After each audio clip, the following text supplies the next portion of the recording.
Hello everyone, and welcome to my Young and the Restless official 24 channel. I hope everyone is having a wonderful day. Before we begin, please hit the subscribe button and give this video a thumbs up. Billy and Sally's big event is ruined by Kane. While Jack Abbott gets a troubling message, Kane Ashby will ruin Billy Abbott's and Sally Spectra's important event. Jack will first uncover a startling discovery and become concerned about the future. Even though Jack isn't fully aware of what is going yet, he may get a sign about the trick Kane is about to pull via some kind of message that he attempts to decode. When Billy and Sally arrive to society for the launch party, they won't find the venue decorated for their intended 50s-themed celebration. Billy and Sally will be perplexed by what's happening since they won't find any visitors to meet either. The only person in the restaurant will be a smug-looking Kane, who will brag and give a shocking revelation. Sally and Billy will be upset because Kane is the reason the party didn't happen. Will all of the Abbott Communications drama be connected to PHYLLIS Summer's assumed leadership role, as suggested by other Y&R spoilers? Could PHYLLIS assist Kane infiltrate the company to destabilize it before it even gets off the ground,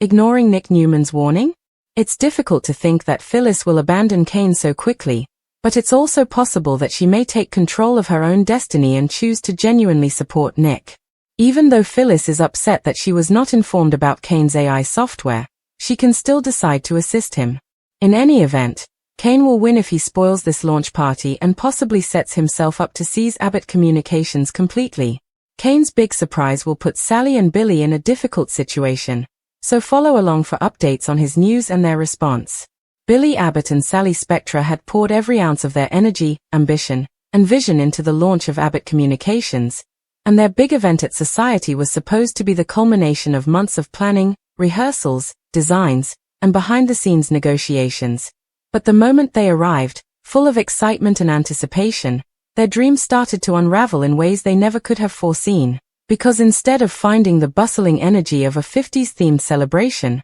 with retro decorations, neon lights, themed cocktails, and a guest list filled with influential media figures, potential investors, and the kind of high-profile names that could cement their brand, the venue was eerily quiet, stripped bare of any celebratory sparkle, the tables bare, the stage empty, the sound system silent, and instead of a crowd waiting to greet them with applause and admiration, there was only Kane Ashby, sitting smugly at the center table, sipping a drink as if he owned the entire establishment, his expression one of calculated victory. And before Billy could even wrap his head around what had gone wrong, he felt a chilling sense of déjà vu, because Kane had always been the kind of man who thrived on disruption, betrayal, and audacity, and now it was clear that he had somehow orchestrated this disaster, leaving Sally's jaw tight with frustration and Billy's blood boiling with rage. But Kane wasn't there simply to gloat. He was there to reveal, to dismantle, to strip them of their confidence and momentum in front of themselves and whatever future they thought they had.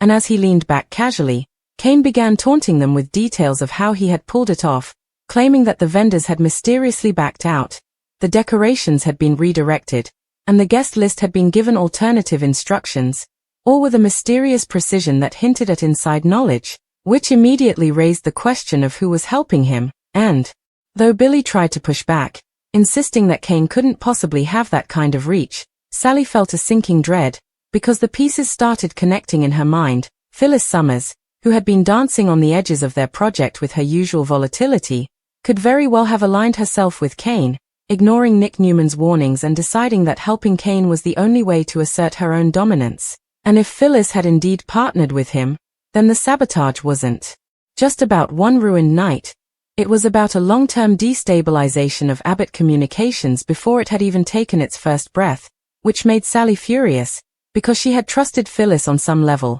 even when the redhead's impulsive nature had clashed with her own plans, and now that trust might have been weaponized against her, leaving Sally not only betrayed but also questioning her own instincts, while Billy's mind raced with thoughts of Jack Abbott, who, earlier that day, had received a troubling message, one that at first seemed like a strange, cryptic warning, but now, in the context of the disaster unfolding before him, began to make terrifying sense, because Jack had decoded just enough of it to realize that someone was preparing to sabotage the launch, though he hadn't managed to stop it in time. And the realization that he had failed to protect his brother from walking into Kane's trap gnawed at him like a fresh wound. So while Billy stood in society facing Kane's smug revelations. Jack was elsewhere, poring over the message again, trying to piece together who had sent it, whether it was a genuine warning from an ally within Kane's camp or yet another layer of manipulation designed to keep the Abbotts chasing shadows. And meanwhile, Kane continued to bask in his triumph, telling Billy and Sally that this was only the beginning, that Abbott Communications had no future, because he had already lined up strategies to dismantle their credibility, steal their connections, and ultimately position himself as the rightful leader of the new media landscape. And as Sally clenched her fists and Billy struggled to hold back the urge to physically throw Kane out of society, the weight of the ruined night hit them fully, because not only had their carefully orchestrated launch failed, but the absence of guests, decorations, and press meant that whispers would already be spreading throughout Genoa City about their incompetence, whispers that could easily snowball into a reputation crisis, something Kane knew all too well. And when he dropped his big surprise, a revelation that he had secured exclusive rights to a revolutionary AI software that was supposedly integral to the media business they were building, both Billy and Sally were floored, because that software had been quietly developed in secret, meant to give Abbott Communications a competitive edge, and if Kane had gotten his hands on it, that meant someone close to them had leaked it, perhaps even PHYLLIS herself, still smarting from being left out of the loop.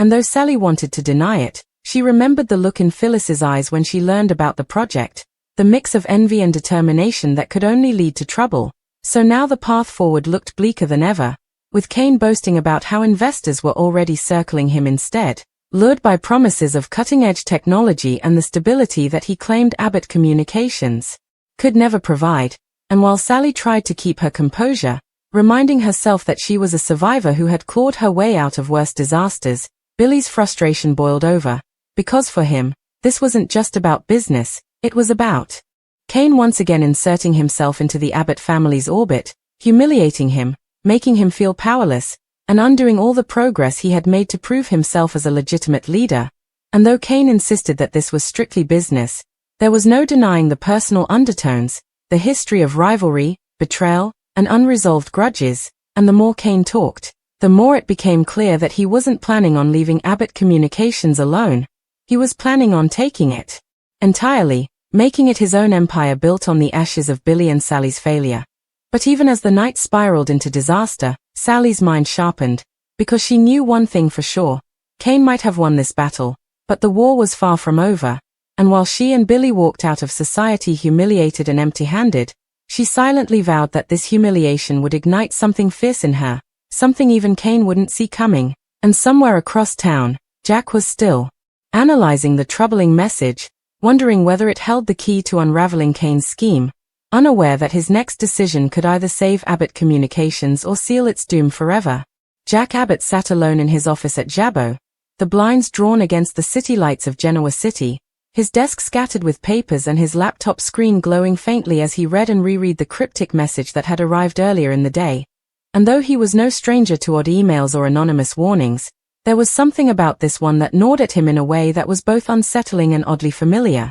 as if whoever had sent it knew far too much about the inner workings of Abbott Communications and had chosen him, not Billy, not Sally, but him, to warn, perhaps because they believed Jack would recognize the patterns, the codes, the subtle phrasing that hinted at a deeper conspiracy. And as Jack adjusted his glasses and leaned closer to the screen, he caught sight of one particular phrase: "The party ends before it begins," which at first had struck him as a poetic flourish, but now, after Billy's devastated phone call about society being stripped bare and Kane gloating over their humiliation, the meaning was chillingly clear, and Jack felt both guilt and determination coursing through him. Guilt that he hadn't been able to decode it fast enough to save his brother, and determination to ensure that this was the last time Kane Ashby managed to blindside them, because Jack knew better than anyone that Kane wasn't acting alone, that someone had given him the access, the leverage, and the inside knowledge to dismantle the launch party so perfectly. And the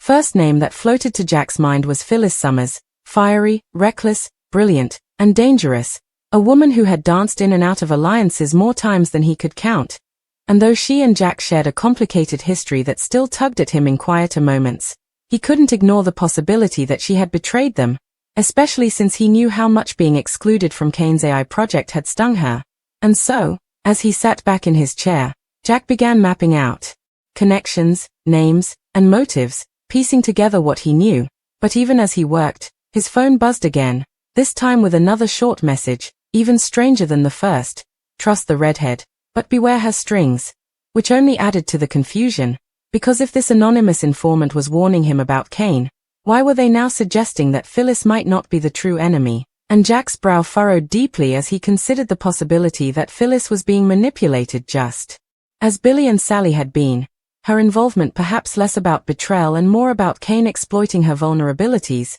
her need for recognition, her desperation to stay relevant in a world that constantly underestimated her. And meanwhile, across town, Sally Spectra was pacing furiously in her apartment, her heels clicking against the floor as she replayed the night in her mind, every smug word from Kane, every empty table at society, every crushing moment of watching her launched dreams collapse into dust. And though Billy was sitting on the couch with his head in his hands, muttering about how much of a fool he felt, Sally was already shifting into fight mode, because unlike Billy, she had learned through years of surviving in fashion and business that setbacks were merely fuel, and she refused to let Kane think he had won. So she pulled out her phone and began making calls, starting with her contacts in Los Angeles, because if Kane thought he was the only one with connections to cutting-edge technology, he was wrong. And though her pride smarted at having to reach out to old rivals and former collaborators, Sally was willing to do whatever it took to find a weapon to strike back.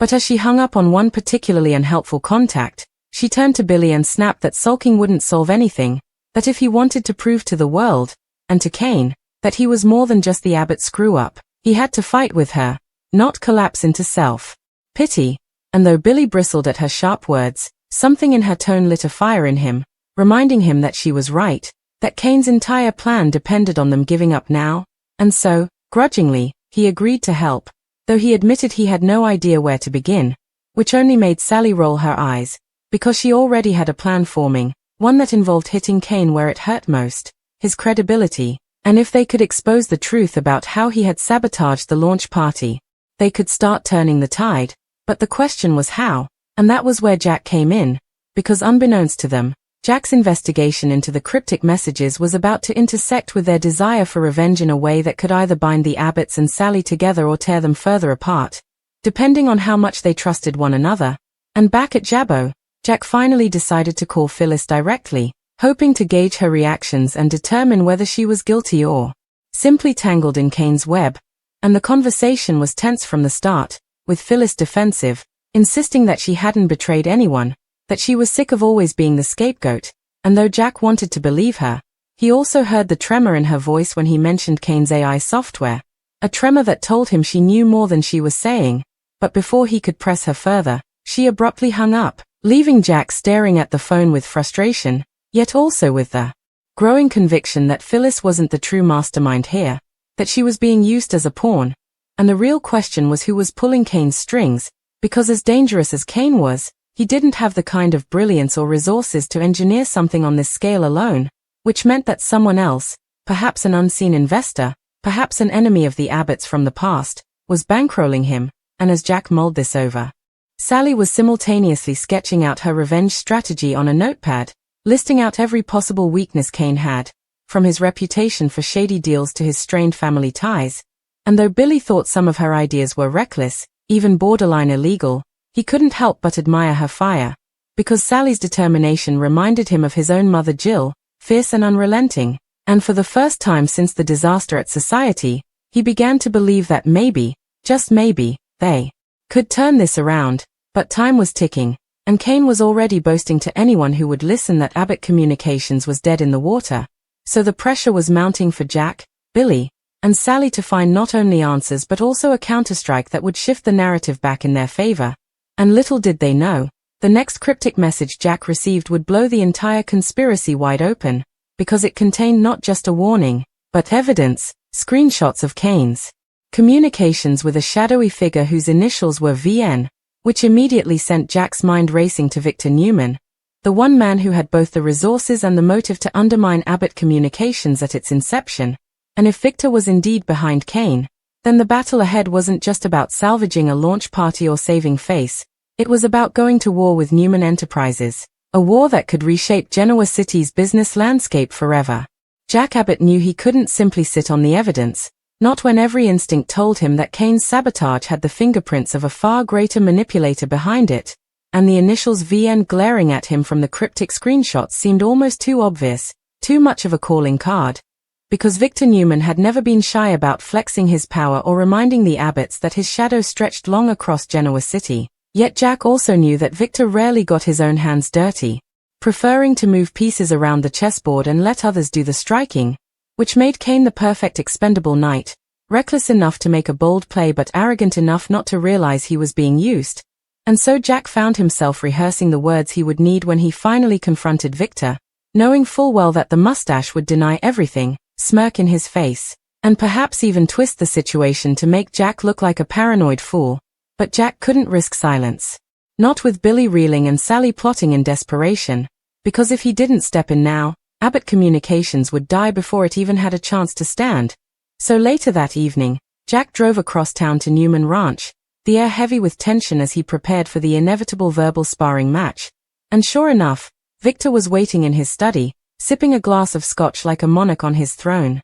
his piercing eyes narrowing as Jack strode in, uninvited but undeterred. And when Jack dropped the printed screenshots on the desk between them, Victor barely glanced down before letting out a low chuckle, the kind that infuriated Jack because it was equal parts dismissive and menacing, and Victor simply said, "You think you've caught me in something, Jack, but what you fail to understand is that Kane Ashby is no one's pawn but his own."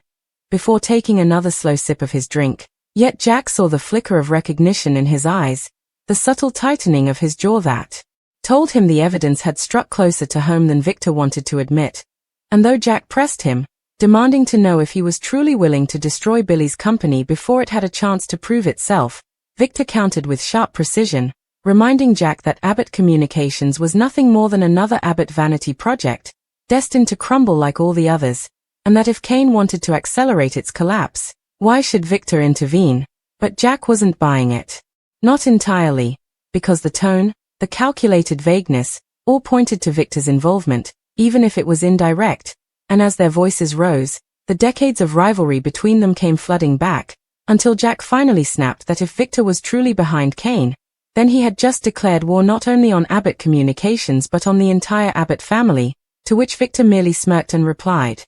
"War is nothing new between us, Jack. The question is, are you prepared to lose again?" Before dismissing him with a wave of his hand, leaving Jack fuming but more convinced than ever that Kane's power play was part of something larger orchestrated from the shadows. And as Jack stormed out, elsewhere Sally was pacing again, her mind racing with schemes, because she knew that simply confronting Kane wouldn't be enough. He thrived on confrontation, on the thrill of watching others lose their composure. So what she needed was misdirection, infiltration, and the one person who could provide that, if properly motivated, was PHYLLIS Summers, because PHYLLIS had always been unpredictable, fiercely independent, and often self-serving, but she also had a knack for slipping between alliances and using her charm to pry information out of even the most guarded enemies. And Sally knew that if she could convince PHYLLIS to play double agent, pretending to side with Kane while secretly feeding intel back to Abbott Communications, they might stand a chance at staying one step ahead.